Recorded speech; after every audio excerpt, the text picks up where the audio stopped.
Oh my god! Oh jeez! Oh my god! Oh jeez!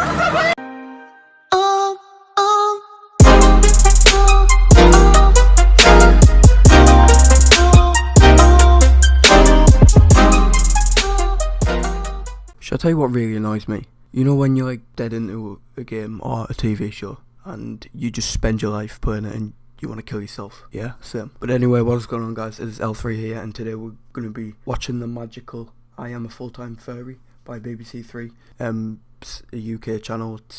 It was uploaded 1 week ago, so it's nice and fresh and not stolen from anyone whatsoever as far as I'm aware. But let's just fucking get into the video. Kill me. Furries are people that have a vested interest in anthropomorphism, which is basically animals with human characteristics. It's mostly all online, but then you get to know the personas in person, and they're just as sweet as they are online. They really are. Imagine being asked what you do in real life, and then you say a full-time furry costume maker. Like, what the fuck? Would you? No. Like, these motherfuckers legit make costumes for furries, for men, full-grown men and women who dress up as animals. I'm dying.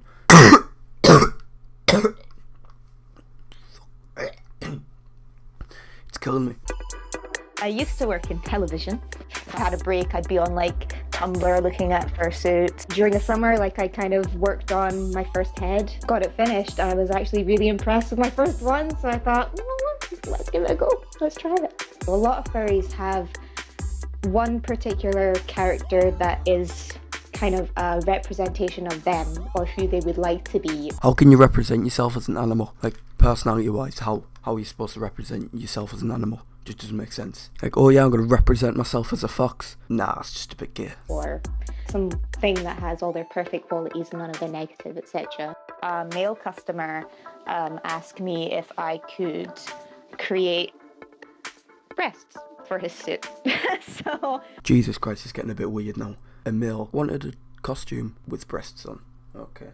Like, it's a lot of weird and wonderful, but I mean that's somebody expressing themselves through, you know, their character. People yeah, let's express yourself by having breasts on a costume of an animal. Normal behaviour. think that we're in like all these sexual things with our fursuits, and I mean, for some people that might be true, because I mean, you can take anything and make it sexual. You can take anything and make it sexual. A chocolate bar. But for most of us, like, it's just for fun. My persona is Fixie, the fox. Fixie is just me. She's just like if I was a giant purple fox, it would just be me. Whereas some people kind of like, if they're really, really shy, their persona might be really out there and crazy. But I am just literally the same. This is Fixie reporting. In terms of like... Imagine going out your house just to do a bit of shopping. Just get, you know, some food, some snacks. And you see two furries stood there talking into a camera. I mean, that's just normal, isn't it? It's everyday life in 2018.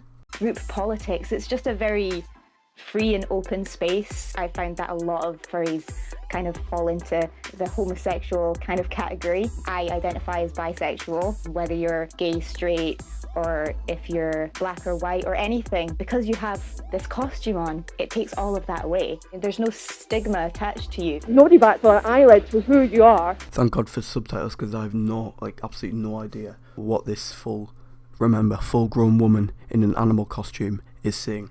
Where you come from, whether you're straight, gay, trans, doesn't matter. It's just, you know, it's just you're into this and I'm into this too. So it's a weird dichotomy actually of seeing someone in whose persona or character is this happy-go-lucky, you know, Disneyfied kind of... Never understand how you can be happy dressed as an animal at a full-grown age. Jesus Christ. Anyway, I can't deal with it anymore. If you guys like the video, leave a like, comment more, I don't fucking know, comment furries for life. Thanks for watching. Peace out. Look, you know how the pagan chit-chat goes. I like R's and V's and O's. I don't really play no tic-tac-toe. Been with rocks through highs and lows. We seen man last night, they froze. Was no cameras, was no pose. Just like that one time at Nobu. Good thing man, we're pulling out phones. Think you know me, that's not true. We got ties in West End too. She